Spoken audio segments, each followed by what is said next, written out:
Hello there, Grateful Gang. It's Lauren here. I've got some very special guests with me tonight, which I'm super excited about. I'll mention them in a minute, but they're the filmmakers of the documentary, This Might Hurt. And we're going to be screening that next Thursday at 6 p.m. So a week from today at 6 p.m. They're offering a screening for us. For AOG members, it is free for the first 200. And then after that, they just request a donation so they can make a little bit of money on this film. But the main focus is getting the word out there about the stress disease connection. And Kent, Bassett, and Marion Cunningham are here with me. Thank you guys for being here. Thanks for having us. I have so many questions I want to ask, and I would encourage you all. We do like an interactive atmosphere, so please feel free to ask questions. We'll try to get them on the screen. But so I'll read your bios, and then maybe we can show the trailer and get started there. How's that? Great. All right, let's see. Kent, where'd he go? Kent, I kind of stalked a little bit. This is how I find guests. I saw somebody had sent me a link to a screening you guys were having, and I checked it out. I think I tried to get a ticket and it wasn't working well, so I emailed, and Kent got back to me. Of course, I had to tell him about the group and all that, so that's how we connected. It's always some kind of stalker story. All right, Kent, and I apologize, the names are not working tonight under our pictures, so I don't know why. Kent Bassett is the director, producer, editor, and he's an Emmy-nominated editor and filmmaker from Arizona. He's edited a number of feature documentaries that have premiered at Tribeca Film Festival, AFI Docs, Doc NYC, and the PBS World Channel. His most recent film as editor is Not Going Quietly, that played at Tribeca, about 32-year-old father, 80 Barkan, who, after being diagnosed with ALS, travels the country to fight for universal health care. He says much of the drive to make This Might Hurt came from Kent's own struggle with pain as a 22-year-old. His life was turned upside down with the onset of terrible, unexplained arm pain while an undergraduate at Swarthmore College. Unable to type or even turn a doorknob, he was forced to drop out of school. Although he saw several doctors and tried physical therapy, strength training, even opioids, pain grew steadily worse. It wasn't until he had an insight into the role of stress in triggering real physical pain that he was able to completely recover. And I cannot wait to talk to you about this because it's just such an interesting story. And then we have Marion Cunningham. Were your parents Happy Days fans? Happy Days fans? You probably hear that all the time, right? You know, I think my mother probably wishes that she hadn't married a Cunningham because she had already settled on the name Marion before she even met him. But it's fine. First time I saw your name, I'm like, Marion, that's Mrs. Cunningham. Marion is the director, producer, and co-editor of the film, and she's an Emmy-winning filmmaker who has produced series for Netflix, National Geographic, History, OWN, Discovery, and A&E.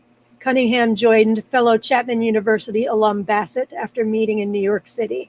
She instantly connected with the story, and after a multi-year journey, the two launched an Indiegogo campaign to procure finishing funds. Both are eager to share what they've learned in hopes of alleviating the suffering that has driven thousands into opioid addiction, as well as driving many taken off their painkillers to suicide. And you can find out more on their Facebook page. They also have a website that I want to show you guys. It's This Might Hurt film.com, I believe. Yep. There's the website. So thismighthurt.com. You can see more on their website, more about the film and the trailer and all that. So just to clarify, is thismighthurtfilm.com? Thank you. Thismighthurtfilm.com. Okay. I think I have that written down somewhere. I wanted to clarify also that Kent has been doing a little stalking of his own, and he has recently joined the AOG group. So I know. Meet your newest member. We're so happy to have you as part of the group. Really happy. Let's show the trailer for the last week. I had to cancel, and I apologize to those of you. I had to cancel kind of last minute. My tremors got really bad. They're not too bad tonight, but got to the point where I couldn't read or type. So it makes it a little difficult to do the broadcast. And so the guest I had scheduled for last week, Dr. Evan Parks, he's agreed to come back on March 4th. He'll be here. So thank you, Evan, and thank you all for your understanding about that. But 2 weeks ago, when I was last live with you guys, I showed you the trailer to the film. And I'd like to do that now just to kind of give us a small taste of what the film is about and get us started on our Q&A. That sound good? Great. Great. All right.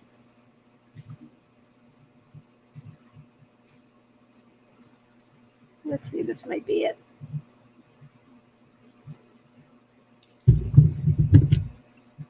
Is anybody nervous? We're literally on this together because what we're here for is to get better. Tingling to numbness, primarily my left hand. 100 million Americans suffer from chronic pain. This illness has taken a lot out of me, out of my family. Just the worst pain that I've ever imagined. He's taking all his meds and he's no better than he was. Millions of patients with pain have become opioid addicted. We have this idea that when there's pain, there's something wrong with the body. It's not always that simple. Hysterectomy, colostomy, ileostomy, but then the pain came back. The brain is powerful and can cause almost any symptom imaginable. How does our life events affect our body? That's what we're going to go through too. It terrifies me. I can see that. I would reject the notion that everybody with chronic pain has a psychological origin. You're saying that if I fully express my anger, that's going to help me not have a headache? Yes. Okay. I don't expect Dr. Schubner to cure me. We call BS. It's pretty succinct to the point.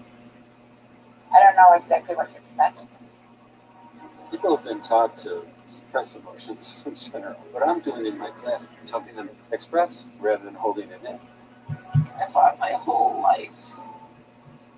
Tore my life apart. I'm angry and I'm sad. This treatment is not for everyone. Now I'm experiencing new symptoms, and so I'm freaking out. You're stirring things up. My shit is so stirred up.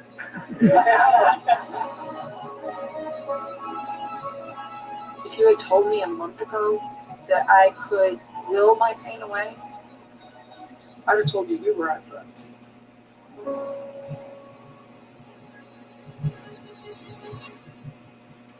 Wow. Is anybody nervous? Oops. We're literally on this together because what we're here for is to get better. Uh-oh.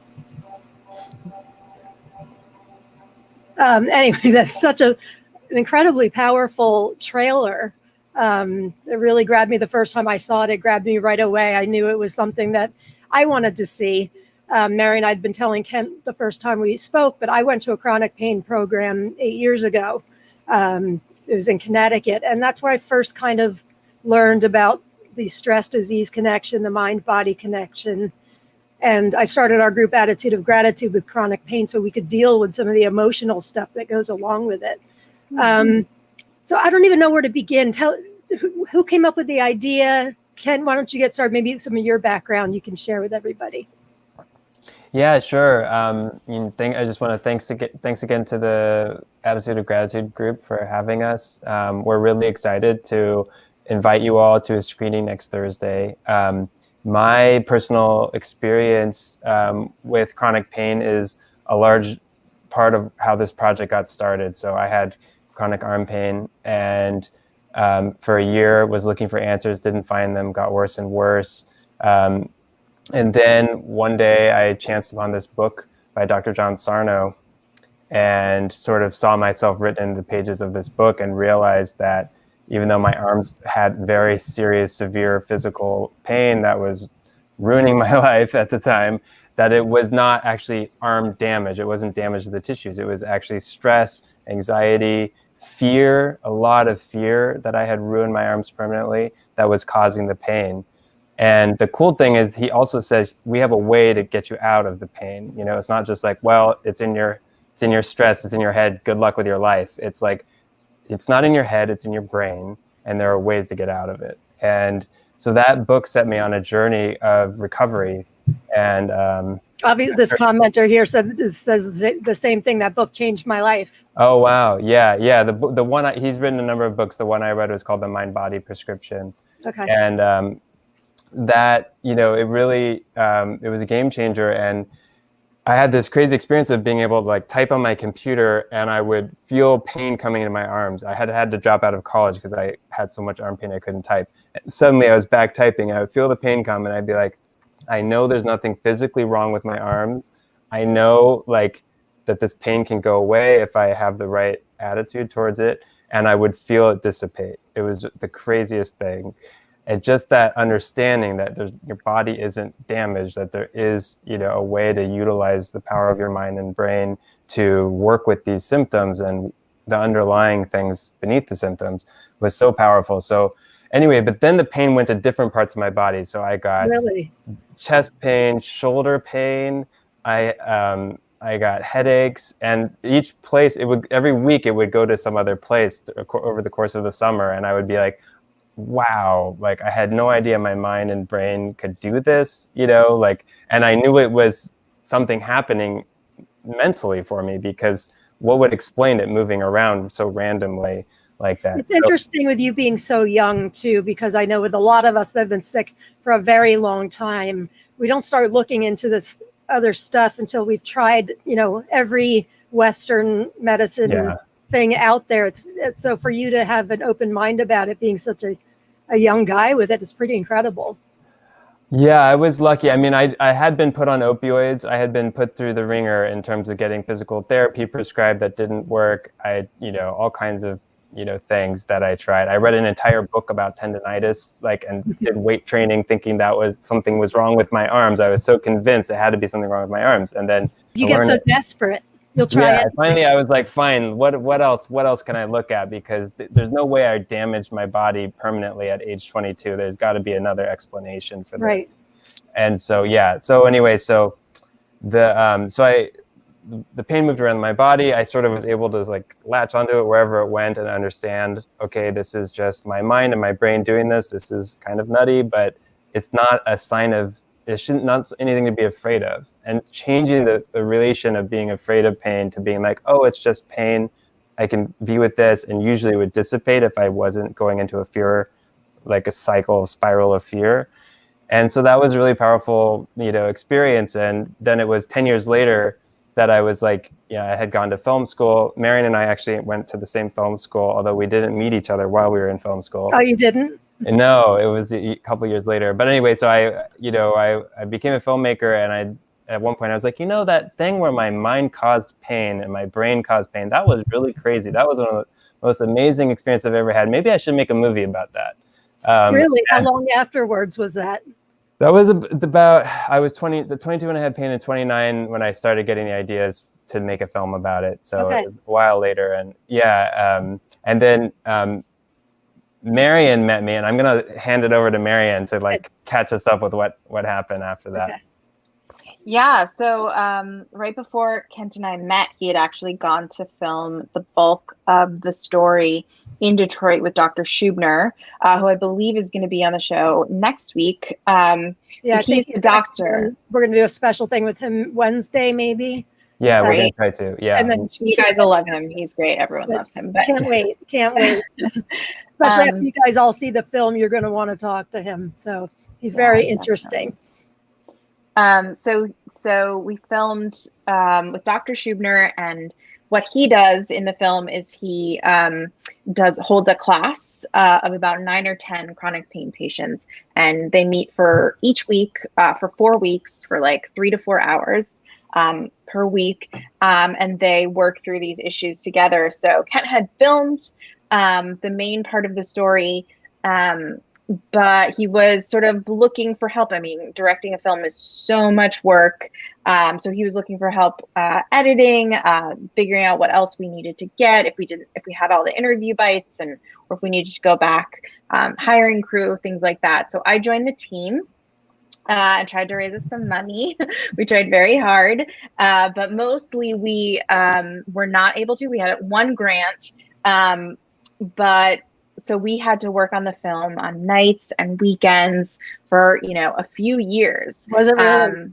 Yeah, because editing a feature film takes so long, and our story, we just feel our story is very delicate, and also I think you don't say all the little pieces.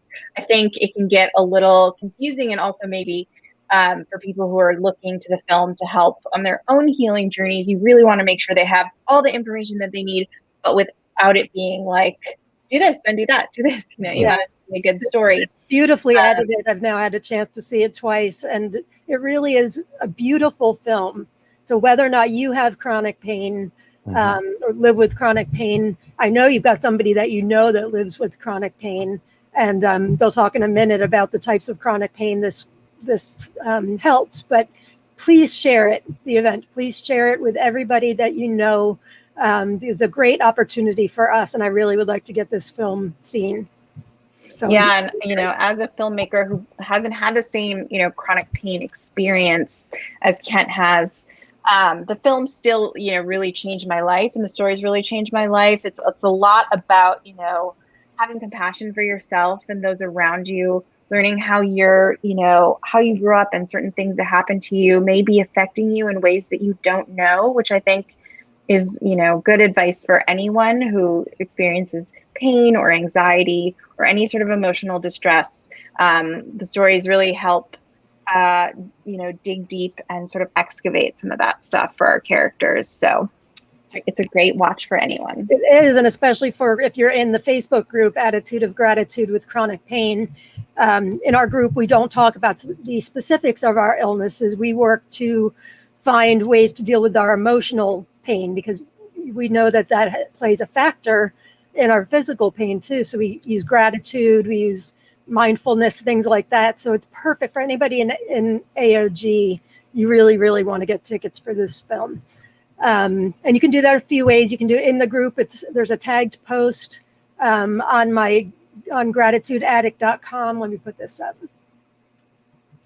Gratitudeaddict.com, my website. There's a link to the event. The Facebook group, Attitude of Gratitude with Chronic Pain, and my Facebook Gratitude Addict group. Confusing. Just go to my website, gratitudeaddict.com, and you'll be able to get tickets. But like I keep saying, I so appreciate you guys giving us this opportunity, because it really, well, why don't you tell me, Kent, the types of pain that this, people that have these things could really look for. I see one of our members, where'd she go? Oh, somebody, when you were talking, someone says, that sounds like CRPS, I guess, about what you were talking about. Yeah, I noticed Arlene's talking about CRPS. Yeah, so CRPS, the doctor in the film, Howard Schuberner, he treats people using the latest neuroscience and the understanding that the brain can trigger pain, and that basically he divides it, there's sort of two causes of pain. One of them is the one we all know about, tissue damage pain. And that's, if you break a bone, or if you get an infection, or there's damage to the body that can cause pain. But the one that most doctors don't tell patients about, or even understand or recognize that well, is brain-induced pain. There's like 6 different names for this kind of pain, but it's anxiety-caused pain, or, neural pathways, mind-body pain. Some people object to that term, but yeah, I think the simplest way is to say mind-body. It's like we're complex creatures. Our emotions and stress have a huge effect on our bodies.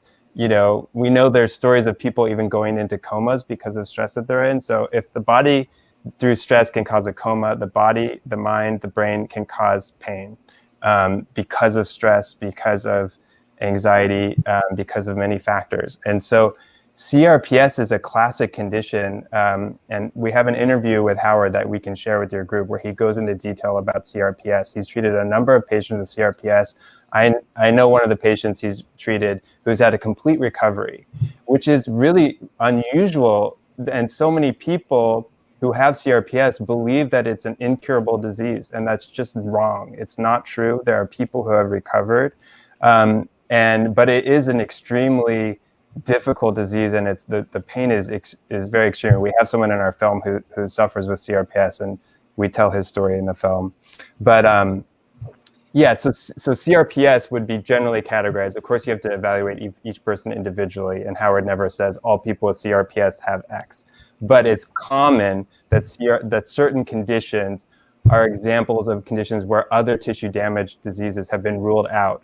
So CRPS is a classic example. There's not a broken bone there or necessarily like a detached part of the tissue that's causing CRPS.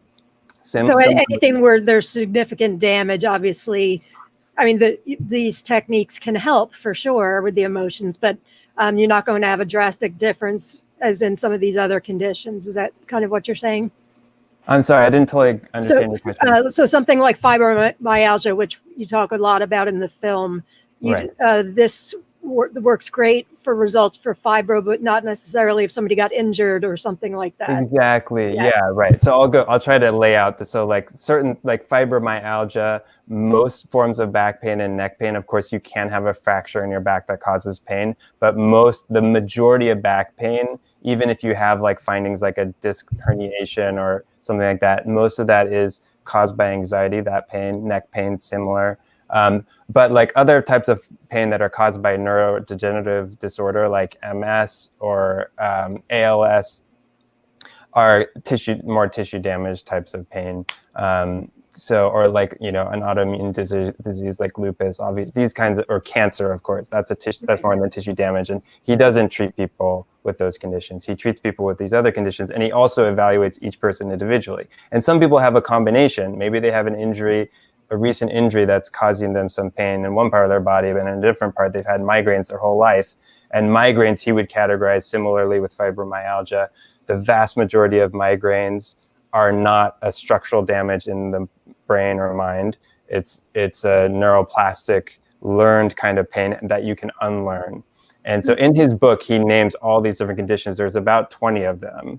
And so I can't even list them all right now. But basically, if you have unexplained pain that has not been able to be helped by the general medical industry, there's a good chance that your condition is on this list that can be worked on an emotional anxiety, fear reduction model that Howard does in the film. And we go into in-depth in the film showing just how that works, that there's a way out of pain, that it's a reversible condition, that of course it's real pain. It feels just as bad as if you broke your bone or something like that. I've had this pain.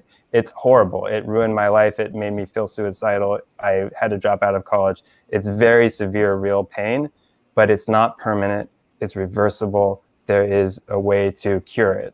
And so that's why I felt so compelled to make this film, because most people don't even know they have fibromyalgia. They think it's permanent. They think I just have to take Lyrica for the rest of my life and it helps 10% or 20% maybe, but it doesn't get you out of pain. It doesn't make your life whole again. So that's why Marion and I wanted to make this film, is to be like, here, look at this other thing. It's evidence-based, it's science-based, and it has these amazing results for so many of the people. Not everybody, but many people have significant. Yeah, that's the most amazing thing. I mean, it works. So sometimes I'm just like, well, if you've tried everything else, like just try this, because it does work for so many people. And even if, sometimes we see people who do have, structural issues that are able to like manage their pain using some of these techniques. Like Howard tells the story of his friend who shot a nail gun through his hand, but was able to drive himself to the hospital just because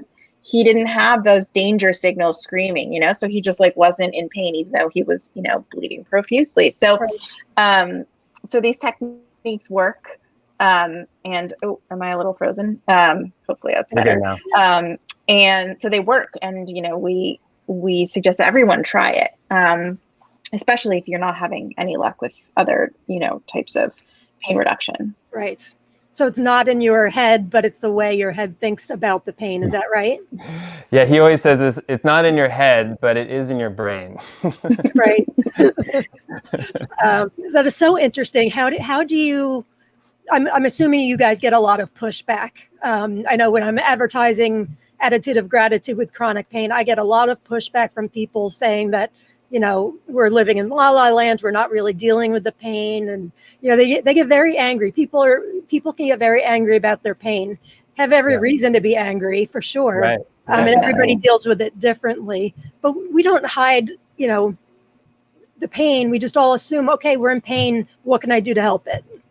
Yeah. You know, and the techniques in your film, even if it is, I would imagine, even if you did have an autoimmune or something that it doesn't primarily focus on, reducing that stress is going to help the physical, I would imagine, right? Yeah, totally. Yeah, I mean, this might be a good time to like just quickly go over the way the treatment works. Yeah, please do. Detail. So like, Howard tends to divide his work into like a 5-step process. We'll see if I can remember all 5 of them. Okay. The first one is get an accurate diagnosis. So many people have been inaccurately told by a doctor that you have a pinched nerve and that's causing your pain. And in our film, he catches one of these patients who's been told something completely wrong by their doctor, he looks at the scan and he says that pinched nerve couldn't possibly be causing the pain in this hand because that nerve actually is for your other arm and you don't have so it's absurd, and it's really common, even if even if it's not so obvious like that. It's really rare for a herniated disc to cause this kind of severe back pain that people have. So he'll give people an accurate diagnosis. He does that by examining them, by having them stretch and making sure they have proper range of motion. Every once in a while, he has to tell someone, actually, you do need a new hip. But for the most part, those kinds of people get weeded out before they ever meet with him. So he'll often re-diagnose people and say, yes, you've been told you have fibromyalgia. But what is fibromyalgia? It's a syndrome of pain that moves around your body. There's not anything physically damaged with your body. Your brain is projecting pain and symptoms or giving you brain fog. And this is a neuroplastic process that can be learned and unlearned. So that's sort of a new diagnosis. Yes, you could say you still have fibromyalgia, but you have a totally different understanding of what that diagnosis means. And a lot of doctors don't believe in fibromyalgia too. A lot of the Western doctors don't even think of it as a real disease. Of and course. I'm going to go out on a limb and guess that probably the majority of the members of AOG have fibromyalgia, maybe with something else too, but it's very frustrating when you're kind of not believed. Yeah, I hate that. I mean, when I mention fibromyalgia, people will sort of be like, that's one of those conditions that's like, it's not real, right? It's not real. And it's like, yes, it is a real condition. The pain is real. The brain fog is real. The insomnia is real. It's a really horrible problem to have.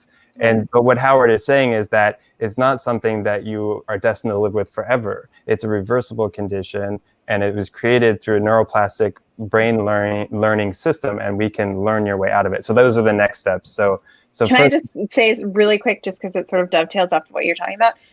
You know, those same doctors who are saying fibromyalgia isn't real are kind of essentially probably telling you it's all in your head. That's right. But then they don't say anything else. And they're just like, and good luck with that. Goodbye. You know, they don't know these steps that, you know, the doctor in our film has developed to, you know, help people with, again, brain-induced pain, which is very, very different than it's all in your head. But, you know, so it's so frustrating for us to know that patients are hearing that from folks, but then not getting the help that is out there. Yeah. Okay. Yeah. Or, I mean, it's really common to be like, oh, go see a psychiatrist. You know, this isn't my job. This is something wrong with your mind. I don't know. You must be crazy or something. And it's like, I mean, there are a rare number. There's a number of psychologists and psychiatrists who can help with these symptoms. But like this idea that it's like, oh, that's not my business, you know, but that so many doctors have that mentality, I think is really wrong-headed, because these are physical symptoms that are caused through a complex brain-body process. And it's, I think, every doctor's job to understand this, but most do not, frankly. Yeah, it's frustrating. It's so hard.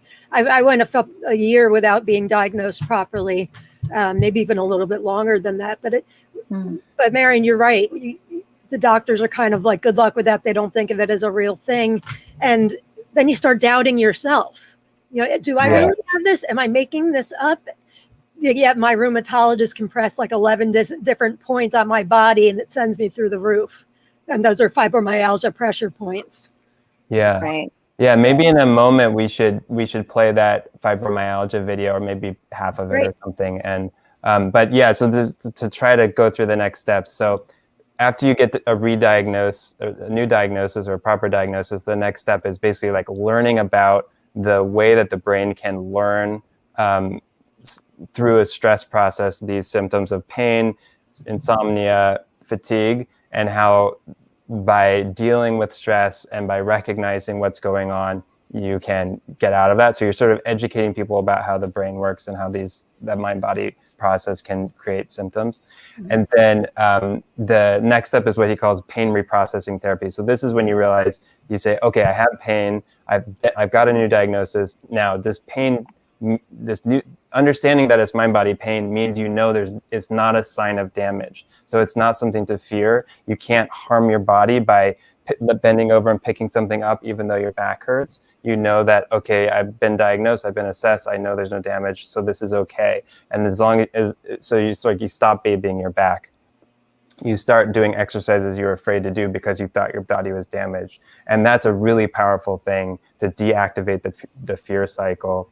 And then on some level, you just you learn that, anyway, so that's the pain reprocessing therapy. There's a lot more to that. But then another part is emotional processing. So I personally had to do emotional processing in order to get over my pain. For me, it was journaling. I just wrote a lot about like the divorce that my family went through that we never talked about. It was a very bitter divorce. And I cried a lot about it. I think I was one of these like men who never cries, and so I released a lot of emotion around that. And I recognized I made connections between things that were going on in my life now, in my relationships, and that they were echoes of my life earlier when I was a child. And it sounds, nobody wants to be told your pain might be emotional. It's not emotional based or underlying emotions. I didn't want to be told that. Someone had told me that. The ownership almost comes on us then. Like, it's my fault. Yes. Right. Nobody likes it like that. But it's not. It's so funny how many times Howard has been in an intake session, which he does with his patients. He spends 3 hours with them before he even admits them into his program. That's how long he spends trying to rule you into this type of diagnosis. Most patients probably haven't spent 3 hours with a doctor, even if they've been with them for 5 years. So, in that intake, he talks about when your pain started, and he often asks, was there anything stressful going on at the time? And there's so many times they're like, oh yeah, my brother had just tried to commit suicide, or someone had recently died, or I was having a terrible time at work. And, of course you don't make these connections when you first start feeling the pain, because you start to focus on that. And you're like, oh my gosh, now I have this huge problem. I have to deal with that. And of course it takes over everything. So anyway, it's what I mean to say is, it's obviously not your fault. Some doctors, I think, even can think that maybe the brain creates this type of pain to distract you from all the emotional stress that you might be going through. I heard that in screening the film again today. That was one of the things I wrote down it wasn't from Dr. Schubiner. Did John Sarno talk in the film, or was it another doctor? Yeah, there's a brief moment with Sarno. He says the brain does it to protect you. Right. Yeah, I found that very interesting. Yeah, these are, so, I mean, the idea that emotions are powerful, it's an idea that's catching on, that the idea that trauma is powerful, that we may have, stressful experiences as children that we don't even remember, or we were told at the time, oh, that didn't matter, right. Just don't worry about it, it's fine, just ignore it. And actually, as children, we're extremely sensitive. We're learning our whole body emotional apparatus. And if we're in a threatened position, if we're in an abusive environment, it creates long-term effects. And I know that personally, that has happened to me. And it's taken an enormous amount of emotional processing, but also journaling, relying on friends, all these ways and therapy, frankly, to restructure the way my mind experiences anger and stress. When I have a disagreement with somebody, I'll often get pain. And now I know, oh, I have pain after an argument. Okay, I'm angry. I'm probably angry, but to this day, I still have parts of me that just submerge this experience of anger, don't even recognize it. And through this I program, get dizzy when I get angry. Yeah, what I get dizzy. Oh, Yeah, when I get angry. I've only recently made that connection. Yeah, I mean, people recognize that especially anger and guilt, you know, are just extremely powerful. It's hard to overstate how powerful those emotions are. And resentments are killers, right? Resentments against people. What do they say? Having a resentment is like drinking the poison and expecting the other person to die. Yes, right. Yeah. And I'm going to change the topics quickly, but I think gratitude is a really powerful way actually to work with anger. And I think it's so cool that your group is really focused on gratitude. I think it's also hard to overstate the importance of gratitude, and we can be grateful for our anger. We can be grateful for anger can be a protective energy that protects ourselves and protects other people. But it's something that often many of us are detached from as children, where we grow up in an environment where it's a totally threatening emotion. We're not allowed to feel it, and we learn subconsciously to just block it off. And if you block off anger, it creates problems. It can create fibromyalgia. It can create, for me, it created debilitating arm pain that made me suicidal. So I've learned to be grateful for my anger, to be grateful for ways I can express anger. Anyway, also just gratitude in and of itself, I think is really powerful, and it's a spiritual practice for me.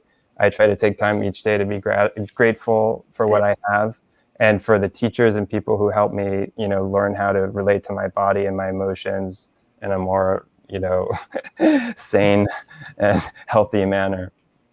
Yeah, there's always something to be grateful for. It may be a really lousy day, but you can find something, you know, the clean air to breathe, clean water to drink. You can be grateful for your pain, as ridiculous as that sounds, but maybe it brought you learning lessons about yourself. So if you can, once you start doing it, it's like exercising it. It's like a muscle. So it just continues to get easier and easier. But that's so interesting. A lot of the people who go through Howard's program, they say they don't wish they had never had pain. They're glad they don't have pain when they're able to make it go away. Like, it's not like they want the pain back, but they realize that the pain had something to teach them. You know, and they don't, that lesson was so important that it was almost worth having this. That seems crazy, I know, but I had this experience of feeling like my own chronic pain, once I was able to work through it and not suffer from it anymore, had something very important to teach me about my own brain-body relationship, my relationship with anger especially, and other emotions. And without that, I would be a less wise person. I would be a more difficult person to be around. I would lash out at people more and that kind of thing. So anyway. And it helped, you made a film. You know, you felt so strongly about the topic that you wanted to help others to see that there are other options, you know, which is pretty amazing. Yeah, thank you. And I'm trying to remember, Marion, am I forgetting the fourth step? So there's get a good diagnosis. The fourth one is, you know, potentially good, you know, not everyone needs this, but some people do need some emotional work and therapy to excavate those. And then the fifth is, you know, potentially making changes. Like, if you realize like that it maybe is because of a toxic job, maybe you need to find a new job, maybe you need to change your relationship or something about, toxic people in your life. That's a big one, and that's not always easy to get rid of depending on the situation, but you can do things to help along the way to ease it, right? Definitely. Yeah. So should I play the video with Dr. Schubiner about fibromyalgia? You want to play that? let's do that. And by the way, I'm on the last clip, I wasn't sure that the audio, I don't know if you have an option to like include your computer audio when you broadcast it, but I wasn't sure that was Is it not going? We definitely heard it through your microphone, but I was wondering if you can actually share your audio from your computer through your StreamYard. Anyway, no big deal. I don't know. I thought I was, but maybe not. Let's try it.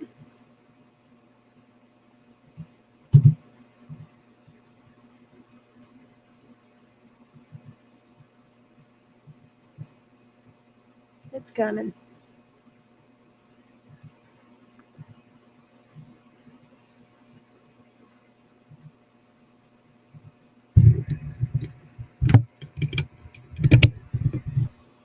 Fibromyalgia is widespread chronic pain. It's defied description, definition, and cause. don't really understand unless you look at it in the broader sense. Most people with fibromyalgia also have headaches or migraine or back pain, irritable bowel, and irritable bladder, and insomnia, and fatigue, and brain fog, and all these other symptoms that are not just pain. And it turns out that if you look closely at the histories of people with fibromyalgia, you will find this pattern, this paradigm of life, stressful situations in life, particularly in childhood, but not always, compounded by later stressful situations that coincided with the onset and exacerbation of their symptoms. Pain has always existed. Widespread pain has existed for many years and many different people. That's nothing new. The codification of it, the definition of it as fibromyalgia, occurred in the 80s and the 90s. And initially, people's reaction was, it's all made up, it's imaginary, it's not real. Brain studies have shown that it is real. The pain is real, and it's widespread, and it's severe, and it's chronic. And it typically doesn't get better. So initially, people were in the sense of it's not real. Well, it needed to be validated as real. So now we've validated it as real, but we've also condemned people to a disease which is chronic and incurable. That's not a very good place to be either. And so what we're saying is if you look carefully at the people with it, you will find that it actually is a mind-body related disorder. It is a stress-related disorder. It is real. It's caused by the brain, and it can be reversed. Because once you make the diagnosis of fibromyalgia, you're ruling out structural causes. You're ruling out people who have rheumatoid arthritis, lupus, or other arthritic conditions. You're ruling out people who have muscle diseases, who have MS, who have muscular dystrophy, etc. So fibromyalgia, you've ruled out all the physical structural causes. You're left with chronic pain of unknown cause. And in my view, of all the patients that I've seen, the hundreds of patients that I've seen with fibromyalgia, they are mind-body problems. Doctors go by, the categories of illness. So if you fit into the fibromyalgia category, the chronic fatigue category, they'll say that's what you have. Look in the book, in the textbook, and say, here's the treatment. The treatment for fibromyalgia is counseling, is medication, is exercise. The treatment for chronic fatigue syndrome is the same. But it's not actually getting to the root cause of it, it's treating the symptoms. And that's where we try to be different. We're getting to the root cause of it and helping people understand that they can get better and helping give them a path for getting better, not just coping with the symptoms that they're having. Now, the doctors say that my patients are different. The ones who want to criticize me say, well, your patients are different. The patients who come to you are mind-body patients because they're coming to you. You don't have unselected patients. But what we found is when we've done in our research study of people with fibromyalgia, they weren't coming to us for that. They were coming to a research study. And when we took their histories, the histories were identical to the ones that I see. So you think some doctors might be missing studies? Doctors aren't looking for the connections between the mind and the body. They're not looking for a relationship between a stressful event and the onset of a symptom. If they did, they would find it.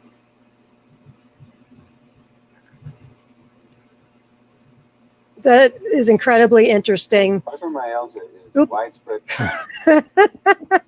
Right when I think the techno trouble stops. That was Dr. Howard Schuberner. Am I pronouncing it correctly? Yep. Yeah. He's the doctor in the film who is trying to teach his patients this new way of looking at your pain. He's pretty much the main focus of this 30-day program that the film revolves around. The film starts with people coming back to the program on their year anniversary and kind of talking about the program that Kent was talking about and how far they've come in a year, who's gotten better, who hasn't. It's very interesting to see the lives of some of these people today versus how it sounds like they were back then. Yeah, totally. Yeah, I was just going to mention, I always feel like it's so important to say that this treatment, it can sound a little, I don't know what, woo-woo or out there when you're saying, oh, the pain is caused by the brain, and just by thinking differently, the pain can go away. And of course, there's so much more to the treatment than that. But also, it's an evidence-based treatment now. And in the film, we detail how Howard was part of a major study funded by the National Institutes of Health. And it was for fibromyalgia patients in the Detroit area through the University of Michigan, I believe. And they randomly assigned people to get this brain and this treatment, the mind-body treatment, or the neural pathway treatment that looks at how you can reverse pain. And then they also study people doing the standard treatment, psychological treatment for fibromyalgia, which is called CBT. And they found that the emotional awareness treatment was twice as effective, more than twice as effective, at a 50% reduction in pain than the cognitive behavioral therapy. And this study was published in this important journal called Pain. And so anyway, just sort of like, I just think it's important to mention, like, there's science involved in this. Howard has published over 100 studies. He's a legit internal medicine doctor, and he's treated thousands of patients with pain.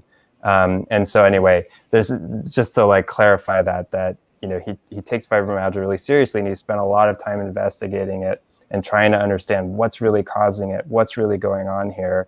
And anyway, so.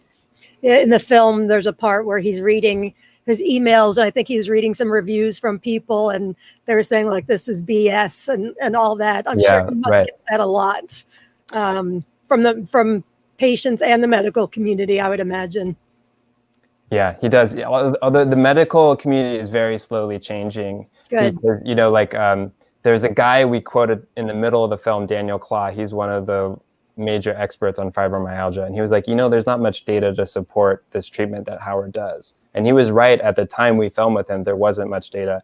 But we kept filming over many years. This was a multi-year process with Marion and I. We stuck around and really wanted to find out, does this work? And so we kept filming with people and seeing, are they getting better? Are they having a setback? Anyway, by the end, Dr. Claw and Howard co-published this study. They did the research together, and that this is the same study that found that this neural pathway brain-induced mind-body treatment can be extremely effective at a major reduction in pain. Is that a published study that perhaps I can have a link to and share with our viewers? Yeah, I'll get you the link right now if that's helpful. It's on our website, and it was published in 2017. Oh, is it? Okay. Yeah, I'll send it to you now. He talks about emotional awareness expression therapy. Am I right about that? Yeah, emotional awareness and expression therapy, exactly. Oh, okay. Okay. Yeah. Yeah, if you can. Otherwise, I'll post it after the show for people to look at. But it's always good to read something and also to see the science involved that you've mentioned. Woo-woo. I think most people that watch me aren't woo-woo doesn't scare them because but you're a crowd. It's nice to see, stuff backing it up, because it's so different from what we've always been taught about dealing with pain and all that. Yeah, most fibromyalgia treatment is, okay, there's something wrong with your body. Now you should do exercise, change your diet, take Lyrica or some of these other drugs that have a minimal effect on pain, most generally speaking. And they don't tell you that this other stuff. It's not, most doctors don't know about it. But this treatment was recently recommended by the United States government in order to combat the opioid epidemic. And so there is now a growing recognition by experts that this treatment works, that people have transformative changes. And so they're trying to get the word out about it and make sure it's an option, at least an option that's offered to people. I shared the study with you, by the way. And for anybody else who wants a quick look at the study, it's on our film's homepage. So if you go to thismighthurtfilm.com and scroll down, you'll see it. That's thismighthurtfilm.com. Thismighthurtfilm.com. I'll also put it in the comments after the show. And to answer this Howard interview that this user is looking for, I can do that too. Oh, that's actually part of our special features. So we can't post that. Unfortunately, that was an exclusive watch for you guys. But it is part of our special features. Okay. If you're interested. Which are available on our website, that can be found there. And I was just going to say, just to be really clear, that was not part of the film. In case you're worried the film is just a long interview with Howard. That is a special extended interviews. That's a good point. Yes, it's not It's a deleted scene, if you will. So what is a typical day like when in this program? What goes from start to finish? How do they're working all day?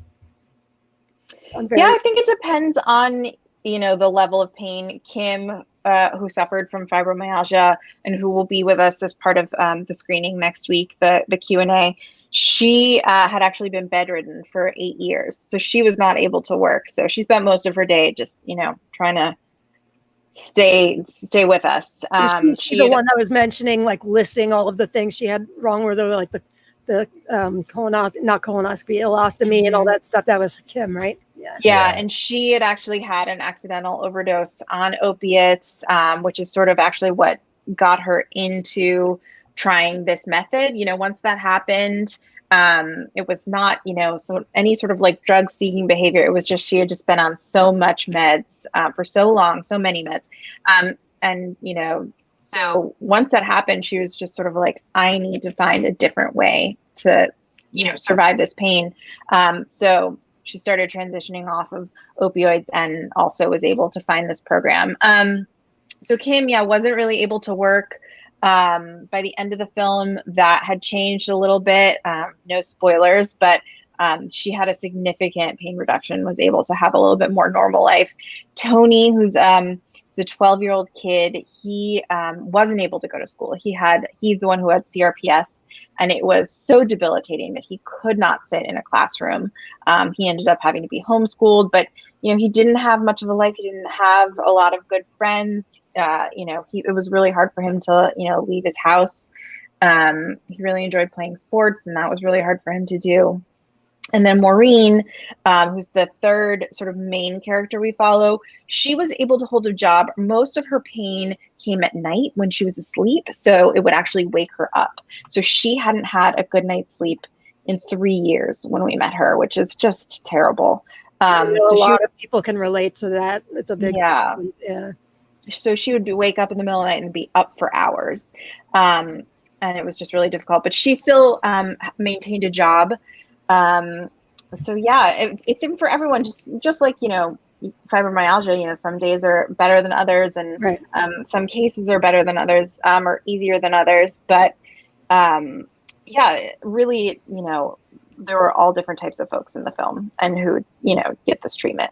Yeah, I feel like it was a good mix of, skeptical people, people who are desperate and are willing to try everything. I thought it was a really good mix of all the types of people that came to the program, and the demographics were everybody, men, women, all races. And it just shows that chronic pain affects so many people. There was a statistic in the film that I think Dr. Schubiner said, but he said 100 million people live with chronic pain, and that's more than cancer, diabetes, and heart disease combined. I found that I knew it because I work with this stuff too, but just hearing it, just realizing how many people live with some kind of chronic pain. And, anything we can use to help us along our journey is helpful. And that's why I think you guys all need to get your tickets to the screening. Let me put it up again. You can find the invite either on Attitude of Gratitude with Chronic Pain on the Facebook page or on my website, gratitudeaddict.com. So you need to get your ticket ahead of time. It's free for the first 200 members of AOG. After that, we'd like, requesting a donation if you can afford it, just so they can get more people to see the film in the future. But you're offering it to us at a very deep discount, so I appreciate that. Of course, yeah. Just to be clear, if you go to our website, you have to for the February 25th screening. That's Thursday. That's the AOG screening. You have to enter in AOG all caps, right? Thank you, as the promo code, and that will get you the free ticket. And then you're also welcome to make a donation on top if you want to, or just a few dollars will get you a donation ticket if you don't have the means to pay the suggested donation. So anyway, we try to make it affordable for everybody. Very generous. Very Yeah. generous. And just so you guys know, all the proceeds go back into doing more screenings and making sure the film gets out to more people. That's wonderful. We're not profiting. We didn't get into making this documentary to make money. Yeah, but we need to get it seen by people. Yeah. I wanted to mention one other quick thing, which is that I'm guessing there are a lot of people in the Attitude of Gratitude with Chronic Pain group that are on opioids still. And as we know, opioids, for some people, for a very small number of people, they work. But if you're one of these people who is not really working so well for you, just know that our character Kim is your story. When I met her, she had just been moved from like major opioids that had put her in the hospital and nearly killed her to being put on Suboxone. And Suboxone is one of a couple of drugs that allows you to be a lot more with it, like alert and able to function more than some of the other opioids that just sort of wipe you out. So anyway, she had a doctor who is an expert at doing this, not Dr. Schubiner, a different one, get her off of that. And so you see in the film, she's taking Suboxone, and without that, she wouldn't have been able to even participate in this program at all. So anyway, in a way, it can be a two-step process. If you're currently hooked on opioids and you want to do something about it, you may need to do a step like that before you can engage with this program. But when you do the program and your pain goes down, then you don't need opioids. And Kim is able to start tapering off opioids after a few weeks. So you can have a dramatic reduction in pain that reduces your reliance on opioids by doing this program. And that was just an amazing thing when I was filming with her. I couldn't believe that she was just sort of like, I don't need the opioids anymore because my pain has gone away. Yeah, and just to clarify, I think Dr. Schubner, doesn't say you have to be off of your medications. Right. It's sort of like it depends on the person, depends on how you're functioning, it depends on if you're ready. So that's not the concern. The concern is to start reducing your pain and then take the medication step as it needs to happen. And then maybe reduce the amount you take, like you said. That's what happened with me at the program I was at. They don't necessarily say we're going to get you off of all your drugs, but we're going to help you. And they did similar things to what this program was. And I was able Lauren, can you tell me a little bit more about your program? Maybe your audience has already heard it, but I find it really fascinating, especially because this world is so small. That to sort of like not have heard of this program before is like very interesting to me. Well, it's not there any longer, unfortunately. It was at Silver Hill Hospital in New Canaan, Connecticut, and it was called the Chronic Pain and Recovery Program. The lead doctors, a friend of mine, he has a group, but Dr. Bruce Singer ran it and did a lot of the same things that Schubiner does with his patients. But we worked on mindfulness. We worked on journaling. We worked on what isn't in pain, versus what is in pain. It was a month stay where we did some light exercise that they would tailor to each person's pain. I got sober off of alcohol because that's how I used to deal with my pain. So I got sober there as well. But it really was just an amazing month for me. And it's why I started the group, really, when talking about gratitude.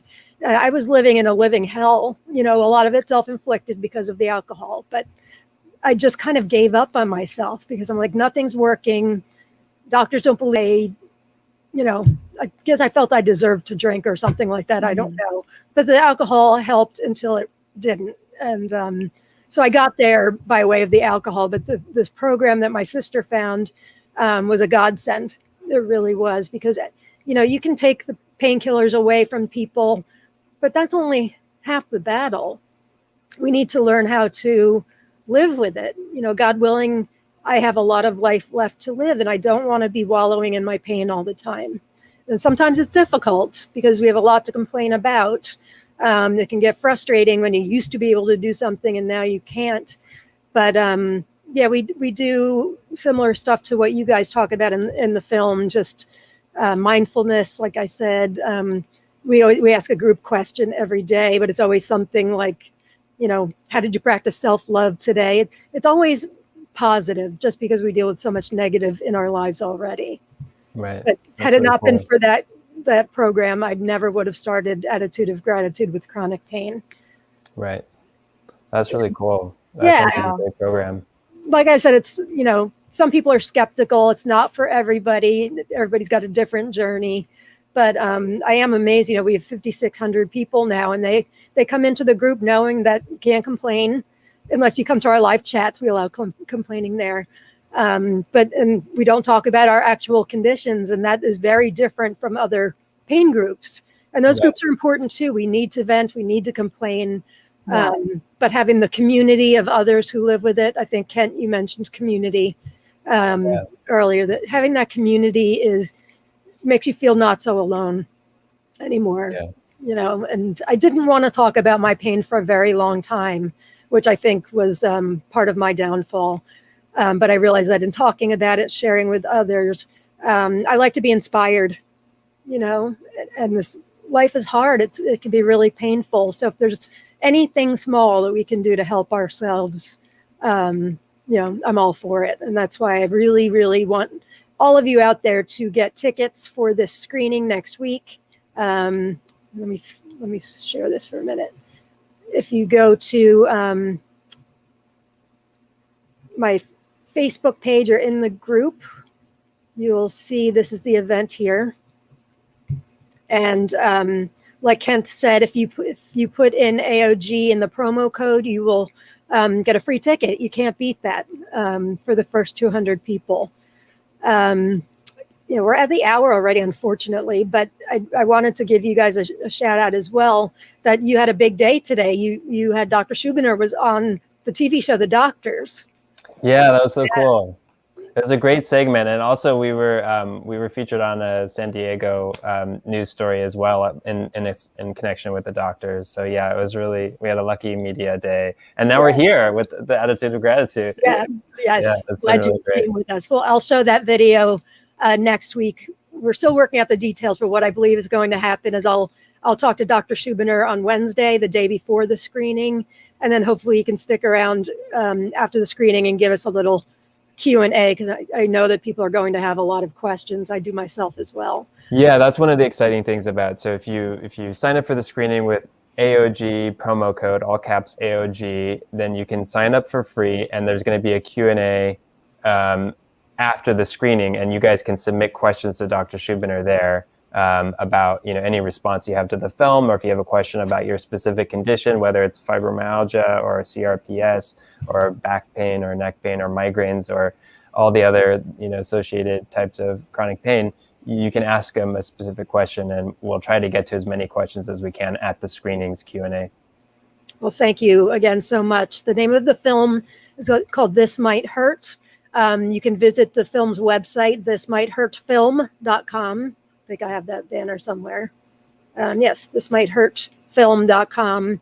And you can sign up for the events on either of my Facebook pages or on the website, gratitudeaddict.com. So thank you both so much for being here. It's a fascinating hour. I think I could have asked you 2 more hours worth of questions, but really appreciate you letting us see this film for a discounted price next week, and for donating your time to try to spread the word more about it. Of course. Yeah. No, thank you so much. And thanks to the community for having us today. We're really thrilled to be here. We'll see you next week. We're so excited. Excited to. Thank you so much. Bye, guys. Okay. Bye. Bye. Take care.